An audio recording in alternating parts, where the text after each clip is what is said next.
Hi, I'm Ron Grunsby with Photonics Online here at SPIE Defense Security and Sensing 2012 in Baltimore. I'm here with Kevin Harding, who is a steering committee member and past president of the society.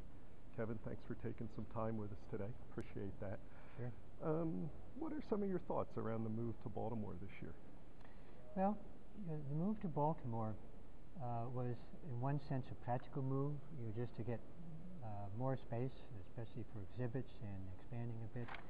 But the other is we had a feeling that the base that we had many years ago down in Orlando really wasn't there anymore.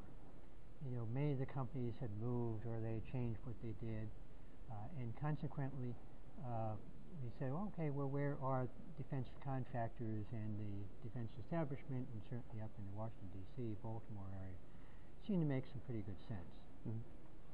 And what are some of the trends that you've seen in the industry over the last year, and how have they been addressed in this year's conference? The trends this last year, certainly from a technical perspective, include a lot more opportunities for optics and photonics. Optics and photonics in general has been growing in many sectors of industry, but especially in defense and sensing related activities. We're seeing the use of new diode lasers that didn't exist just a couple of years ago. We're able to work up in the mid-infrared and up in the millimeter and even terahertz wavelength regions. And those are all pretty much new technologies just over the last few years. Mm-hmm.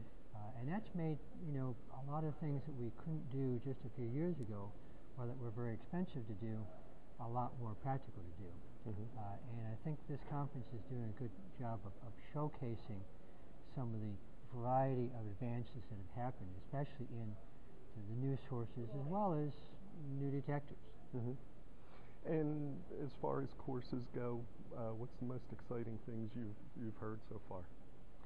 In terms of courses? Mm-hmm. Well, there's new courses specifically on things like terahertz and millimeter imaging. I did a short course on optics for non-optics people. I do each year. But what we're seeing is many more applications right. of the technology. Mm-hmm. And that's pretty exciting. You didn't have to go back too many years when optics and photonics were pretty much limited to a small handful of defense contractors. Mm-hmm. Nowadays, we're seeing a lot more applications in industry. I just had a paper talking about the use of optics and photonics in the detection in oil and gas.